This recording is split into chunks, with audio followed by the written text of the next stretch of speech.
எல்லாத்துக்கும் வணக்கங்க. என்னோட பேர் மோகனசுந்தரம். நான் வந்து தற்போது வந்து ஈரோடு புறநகர் கிழக்கு மாவட்ட இலக்கிய அணியினுடைய தலைவருங்க. ஒரு 15 வருஷம் பஞ்சாயத்து தலைவர்.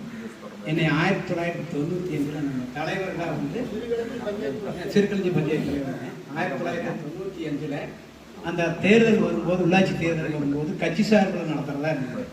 அப்போ வந்து என்னை வந்து அதிமுக வேட்பாளராக தலைவர் அறிவிச்சாருங்க. அப்போ நான் அரசியல்னா எனக்கு என்னன்னே தெரியாது. என்னை அடையாளம் காட்டி பண்ணினாரு. 15 ஆண்டு காலம் மிகச்சிறப்பாக பணியாற்றுங்க. ரொம்ப நேர்மையாக. நீங்கள் எப்படி தலைவருக்கு நல்ல பேரோ அதே மாதிரி எனக்கு சிறுக்கழிஞ்சியில் நல்ல பேருங்க. என்னைய தலைவர் பேரை சொல்லி கூட என்னை அங்கே சொல்லுவாங்க. அப்படின்ட்டு நல்ல ஒரு அவருக்கு என்னை எந்த நம்பிக்கை வச்சாரோ அதை காப்பாற்றணுங்க. நான் அப்படியே படிப்படியாக நான் வளர்ச்சி அடைஞ்சு கட்சியிலையும் சரிங்க, வாழ்க்கையிலையும் சரி, இன்னைக்கு அருமையான ஒரு நல்ல இடத்துல இருக்கிறேன். அதுக்கு வந்து தலைவர் எனக்கு ஆரம்பத்தில் அடித்தளம் போட்டு கொடுத்தாரு.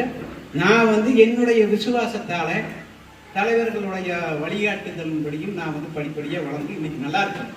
இன்னைக்கு பார்த்தீங்கன்னா நானே அப்போ ஒரு சின்ன தவறு பண்ணேன். அது இந்த இடத்துல நான் பதிவு பண்ணியாக 95 வந்து தேர்தலில் கட்சி சின்னம்னாங்க. அப்புறம் நின்று போச்சு.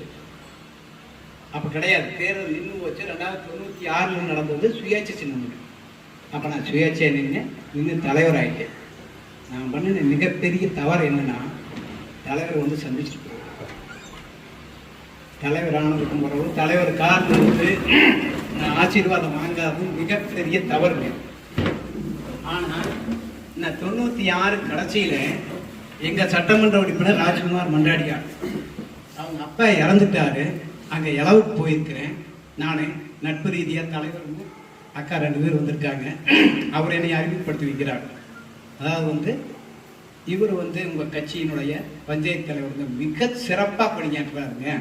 இவர் மாதிரி ஒரு பஞ்சாயத்து தலைவர் இருந்தாங்கன்னா பஞ்சாயத்து ரொம்ப நல்லா இருக்கு அப்படின்னு இவர்கிட்ட சொல்கிறார். அவர் என்ன ஒரு வார்த்தை சொன்னார் தெரியுங்களா? அவன் யார்? என்னுடைய அறிமுகம் என்னுடைய தம்பினாருங்க. அப்பத்தான் நான் என்னுடைய தவறை அன்னைக்கு முழுமையாக உணர்ந்தேன். நான் அன்னைக்கு தவறு பண்ணிட்டேன். ஏன்னா நான் வந்து சொல்லிட்டு போயிருப்பேன். உண்மை அதானுங்க. அது என்னன்னா எல்லாத்துக்குமே ஒரு சில பாடங்கள் இருக்குங்க. இப்போ பார்த்தீங்கன்னா அதுக்கு பிறகு நம்ம தலைவர்கிட்ட அடிக்கடி வருவோம், போவோம், நல்ல நட்பாக இருப்போங்க. எங்களோட ரொம்ப பெரியமாக இருப்பார், பண்ணுவார். இப்போ வந்து ஒரு அசாதாரணமான சூழ்நிலையை உருவாக்குற மாதிரி நடந்துட்டு இருக்கிற மாதிரி இருக்குது. ஒன்றுமே கிடையாதுங்க. அதெல்லாம் ஒன்றுமே கிடையாது. தலைவர் வந்து அவர் மீண்டும் கோவில் எம்எல்ஏ ஆகணும், மந்திரி ஆகணும்,